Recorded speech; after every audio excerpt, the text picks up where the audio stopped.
Hello बच्चों। आज हम आपको मनुबाई के बारे में बताएंगे। कौन थी मनुबाई? हाँ, तो बच्चों एक बनारस में रहने वाले मोरोपंत जी तांबे और उनकी पत्नी का नाम था भागीरथी देवी। और वो बनारस में रहते थे उन दिनों। बनारस में आप जानते हो, बनारस काशी, वहाँ पे गंगा जी भी हैं और बहुत सारे घाट हैं गंगा जी के, है ना। दशाश्वमेध घाट है, मणिकर्णिका घाट है और बहुत सुंदर लगता है। पूरा बनारस ही गंगा जी के किनारे बसा हुआ है, ठीक है। तो भागीरथी का मतलब भी गंगा होता है। तो मोरोपंत जी और भागीरथी बाई के घर एक छोटी कन्या का जन्म हुआ, एक लड़की का जन्म हुआ। और तब मोरोपंत जी ने, क्योंकि भागीरथी की बेटी थी ना वो, भागीरथी उनकी माँ का नाम था, तो उन्होंने अपनी बेटी का नाम रखा मणिकर्णिका। कि भागीरथी नदी यानी गंगा नदी के किनारे एक घाट भी है मणिकर्णिका, बनारस में ही वो घाट है। तो उन्होंने अपनी बेटी का नाम, अपनी पत्नी की का नाम गंगा होने की वजह से मणिकर्णिका नाम रख दिया। लेकिन मणिकर्णिका थोड़ा लंबा नाम था, तो धीरे धीरे सब लोग उनको मणिकर्णिका का शॉर्ट बना के ना मनुबाई मनुबाई मनु कहने लगे, ठीक है। लेकिन मनु जैसे जैसे बड़ी होने लगी तो थोड़े ही समय के बाद, लगभग 4 वर्ष की मनु थी तो भागीरथी बाई नहीं रहीं, उनकी किसी बीमारी में मृत्यु हो गई।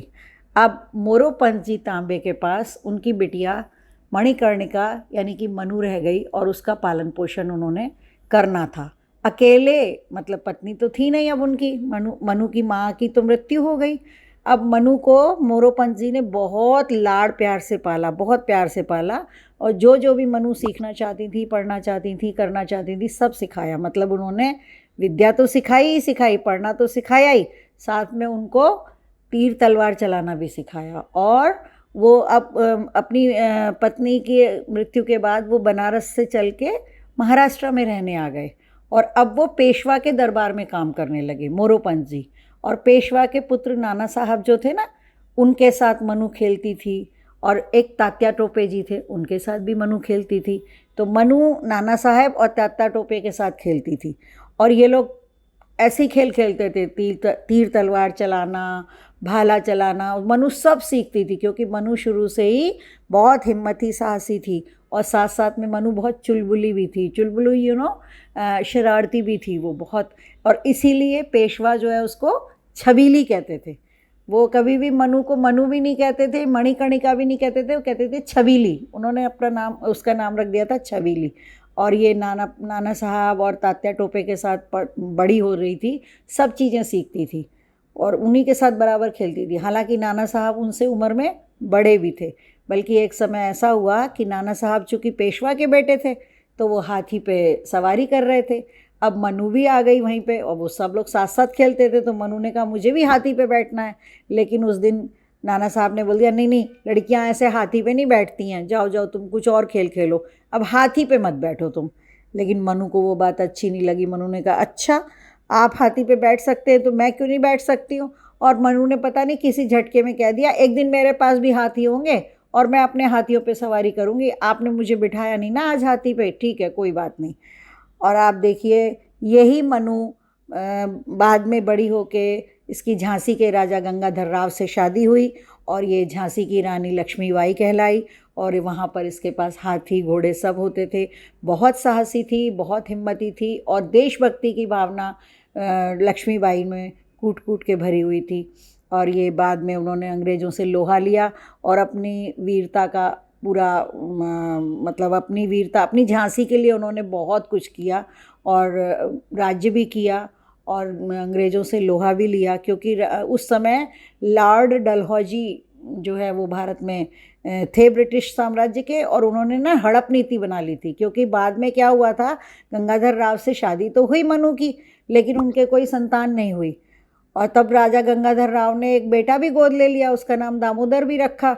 और उन्होंने कहा भाई हमारा बेटा है वो राज्य करेगा। लेकिन लॉर्ड डलहौजी ने हड़प नीति बना ली कि जिन राज्यों के राजकुमार अपने नहीं हैं और अगर उन्होंने एडॉप्टेड चाइल्ड लिया है, दत्तक पुत्र भी लिया है, तो हम उसको राजा नहीं मानेंगे। तो इसी नियम के अंतर्गत झांसी भी आ गई और उन्होंने कहा हम झांसी के राजा के बेटे ये जो दत्तक पुत्र हैं दामोदर राव, उनको हम उनका उत्तराधिकारी नहीं मानेंगे, और उन्होंने ये कहा कि हम झांसी पे चढ़ाई करेंगे और झांसी को अंग्रेजी राज्य में मिला लेंगे। तो जो रानी लक्ष्मीबाई थी उन्होंने इस बात का विरोध भी किया और अंग्रेज़ों से युद्ध भी किया, और जब तक रानी जिंदा रही उन्होंने झांसी को मिलने नहीं दिया अंग्रेज़ों के राज्य में। और बल्कि बाद में उन्होंने ग्वालियर का किला भी अपने अधिकार में ले लिया था।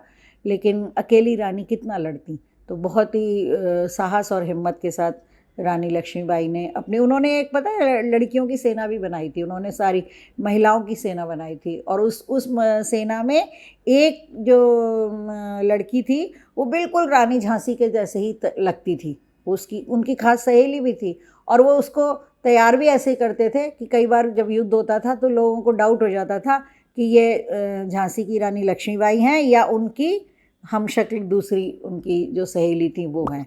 तो बच्चों आज हमने परिचय पाया झांसी की रानी लक्ष्मीबाई का, जिनका पूरा नाम था मणिकर्णिका, और शादी के बाद उनका नाम पड़ा लक्ष्मीबाई। विवाह के बाद उस ज़माने में विवाह के बाद लड़कियों के नाम बदल जाते थे, मतलब ऐसा होता था कि जो शादी के पहले का नाम होता था वो शादी होने के टाइम पे उसको बदल के वो लोग अपना दूसरा नाम रख लेते थे।